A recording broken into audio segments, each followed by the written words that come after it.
Hey folks, hope you all are doing well. I'm Karan Bandal from Econosite, your weekly wrap on economic news from India and around the world. So let's get started. Deloitte expects India to post up to 7.1% growth in current fiscal. Let's look at where we are coming from. Before the pandemic, India's 5-year average GDP growth rate was 6.65%. During the pandemic year 2020-2021, India's GDP shrank by 6.6%. As India started to come out of the pandemic slump, GDP grew by impressive 8.95% in the fiscal year ending in March 2022. Now, according to Deloitte India report, India is likely to post up to 7.1% economic growth during the current financial year ending on March 2023. And the expectation is India will grow at up to 6.1% during the following fiscal year ending on March 2024. Here I am going to point out that elevated inflation is a problem all around the world. The OECD, that is Organization for Economic Cooperation and Development, expects inflation to remain above 9% this year among advanced economies and is forecasted to fall to 6.6% in 2023, much higher than 2% inflation target set by major central banks. Look at UK specifically. Food inflation hit 16.2% and overall inflation 11.1% in October 2022, highest in 41 years. I mean, some of these numbers: low fat milk up 47%, spices up 33%, cheese and eggs 22%. Growth is difficult to achieve in a high inflation environment. OECD expects global GDP to grow by 3.1% this year and only 2.2% in 2023. UK again finds itself in troubled waters.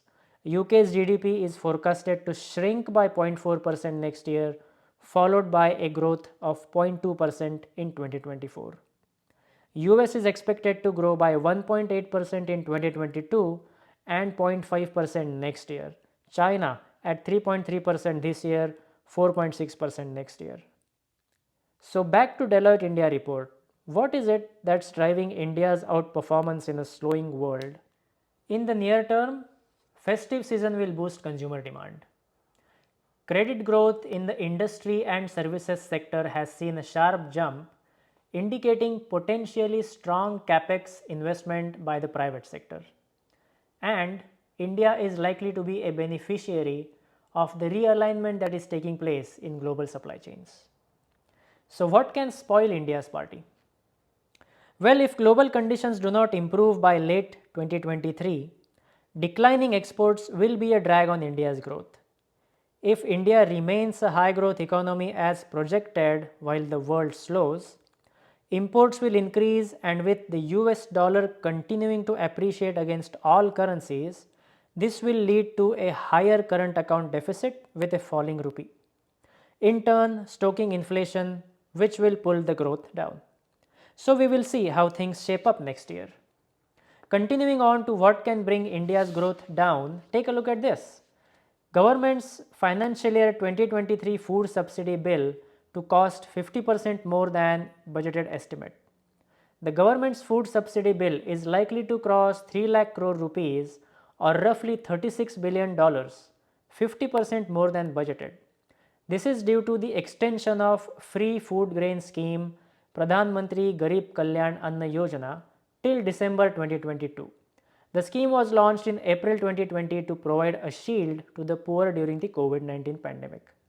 Under this scheme, government provides 5 kg free food grain to each beneficiary in addition to 5 kg of highly subsidized wheat and rice every month. Total number of beneficiaries under this scheme are nearly 80 crore, that is 800 million. In a country of 1.4 billion people, 800 million are getting food grain for free.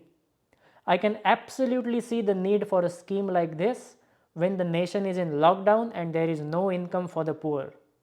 But as things are starting to go back to normal, employment is picking up, should this not be re-evaluated?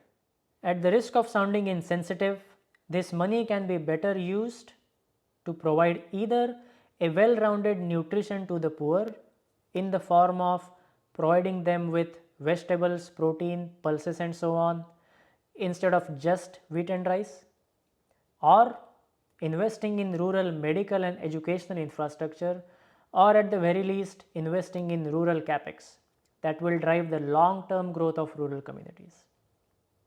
Let's move on. Here are some tidbits that reinforce projections of a relatively high growth rate for India. EPFO adds lakhs of subscribers in September 2022. EPFO stands for Employees Provident Fund Organization and is a retirement fund body. It's kind of like a 401k plan in the US, but in case of India, it is managed by a central government body. In the US, 401k plans are managed by individual employers or companies, and employees have a reasonable choice as to where they can invest that money. I'll leave the link in the description to a video that explains in detail how EPFO works. But for this video, just know net addition of subscribers to EPFO is a good indicator of job creation in the formal sector. EPFO added 16.82 lakh subscribers on a net basis in September 2022 according to the Labour Ministry, a 9.14% increase compared with September last year. Out of this, 9.34 lakh new members have come under the EPFO coverage for the first time. Out of that, 58.75% are from age group 18 to 25, meaning there is a trend of strong job creation in the formal sector, and first-time job seekers are joining the formal sector in large numbers following their education. Next up, India's PLI-linked capex to jump to 1 lakh crore rupees in financial year 2024. We talked about PLI schemes and capex in many of our previous weekly wraps. According to ICRA, that is International Credit Rating Agency, the central government's PLI schemes are set to bear fruits. Manufacturing capex will surge to 1 lakh crore rupees, roughly $12 billion by financial year 2024, and may peak out at 1.7 lakh crore rupees, roughly $20 billion in financial year 2026. A large chunk of this capex will be dedicated to semiconductors and ACC batteries. This bodes well for a sustained long-term growth and job creation. And finally, AWS launches second infrastructure region in India to invest $4.4 billion by 2030. AWS, that is Amazon Web Services, is a cloud computing arm of Amazon.com. AWS Mumbai region opened in June 2016, and now in Hyderabad, AWS launched its second infrastructure region in India, the AWS Asia Pacific region.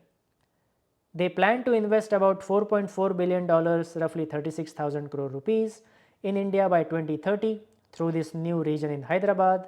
This investment is expected to create more than 48,000 full-time jobs annually in AWS supply chain construction, facility maintenance, engineering, telecommunications, and so on. To sum it up, global economy is trying to emerge from a severe damage caused by a series of shocks like COVID-19 pandemic, inflation, Russia-Ukraine war-driven shortage of energy, fertilizer, wheat, and so on. This is not a growth-friendly environment. So when I see rosy growth projections for India, I wonder how accurate these are. But then we also see data points in the news that do support the thesis of fast-growing India even in the current circumstances. I just hope Government of India further fine-tunes the quality of its public expenditure so that India can extend this good run for a few more years. I hope you found this week's wrap interesting. I will speak with you again next week. Until then, take care.